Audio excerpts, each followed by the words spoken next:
Being ignored by someone you love is biologically identical to having your bones crushed without anesthesia. You believe you are simply navigating a difficult relationship. Your nervous system is actually registering a prehistoric death sentence that was written in your DNA long before you were born. While you are waiting for a text or a word to break the tension, a specific region of your brain is screaming in a language you can't speak. And if you don't learn to translate it, you will find yourself trapped in a neurological exile that has no visible borders. Silent treatment is defined in clinical literature as a form of ostracism, the deliberate exclusion of an individual from social interaction. Psychologist Kipling Williams of Purdue University has spent over 2 decades documenting what happens when the human machine is denied communication. And his findings should alarm you. On his 2009 research, Ostracism, a temporal need threat model, demonstrated that social exclusion activates the anterior cingulate cortex, the exact same region of your brain that processes physical pain, like a broken leg or a jagged cut. A metaphor. This is not a metaphor. Your brain does not distinguish between a lover's silence and a physical assault on your body. Because your nervous system registers this as an immediate threat to your survival. It triggers a prehistoric alarm that forces you to fix crimes you didn't even commit, just to make the pain stop. But the physical agony is only the entry point into a much deeper psychological trap. For most of human history, being excluded from the tribe meant certain death. Because no tribe meant no food, no shelter, and no protection from predators. The person giving you the silent treatment doesn't need to know the science behind this. I've simply stumbled upon a way to activate a prehistoric emergency system inside you that treats rejection as a terminal event.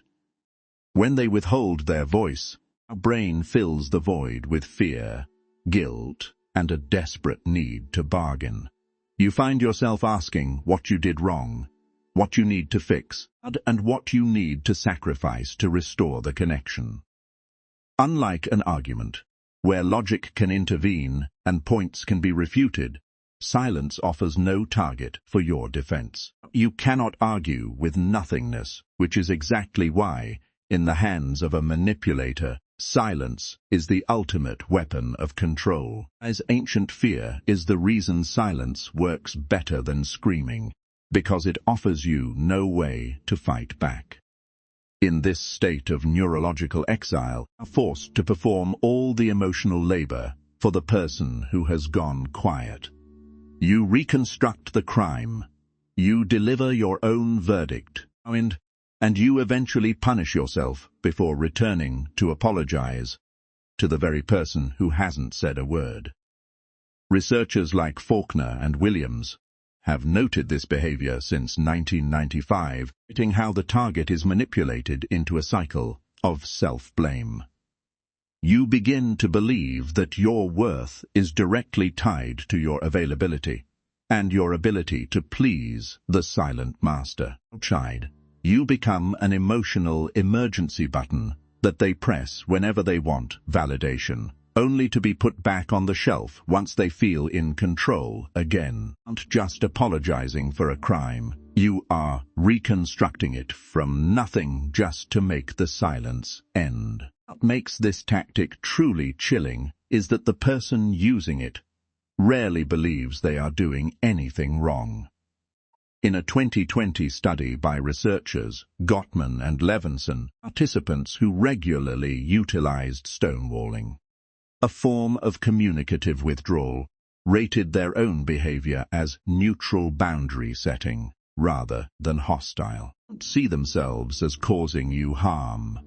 They see themselves as protecting their own peace from your unreasonable demands. As lack of remorse is a hallmark of narcissistic traits and avoidant attachment styles. while you are drowning in the agony of the anterior cingulate cortex, sitting in a self-constructed fortress of moral superiority, viewing your distress as proof that you are the problem.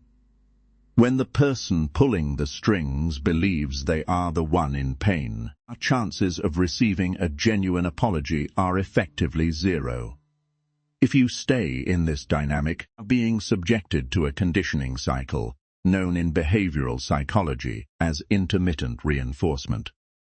This is the same neurological mechanism that makes gambling addictive. Unpredictable shifts between cold punishment and brief moments of warmth create a trauma bond that is significantly harder to break than a relationship defined by consistent cruelty. Each time they break the silence, the dopamine hit you receive is so intense that it overrides your logic, convincing you that the relationship is worth the wait.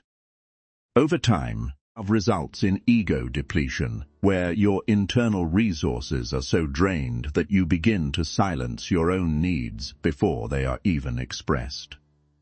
This is called anticipatory silencing. Stop saying what you feel because you have been trained to fear the withdrawal that follows. This cycle turns your relationship into a high-stakes game where your sanity is the currency. But the real damage happens long after the silence is broken. Eventually, a predator doesn't even need to close their mouth to control you. Your own mind has already finished the job. To break this weapon, you must understand the card of contempt used by the most powerful figures in history. Machiavelli observed that to disregard is to win regard. When you are trapped in silence, our instinct is to reach out, to soften, and to chase. But the silent treatment only functions if you are visibly distressed. The moment you stop reacting, the lever they are pulling snaps. Psychologists recommend naming the pattern once without emotion. I notice you've stopped communicating. I'm available when you're ready, but I won't be chasing this. A shift from being a reactor to being an observer is dangerous for those who live to control you. If you intend to survive this neurological exile, you must understand the one response that renders the weapon useless. Silence is not a void. It is a fertile ground where you either find your self-sovereignty or lose it forever. When you withdraw your emotional availability from someone who uses silence as a cage, you are not being cold.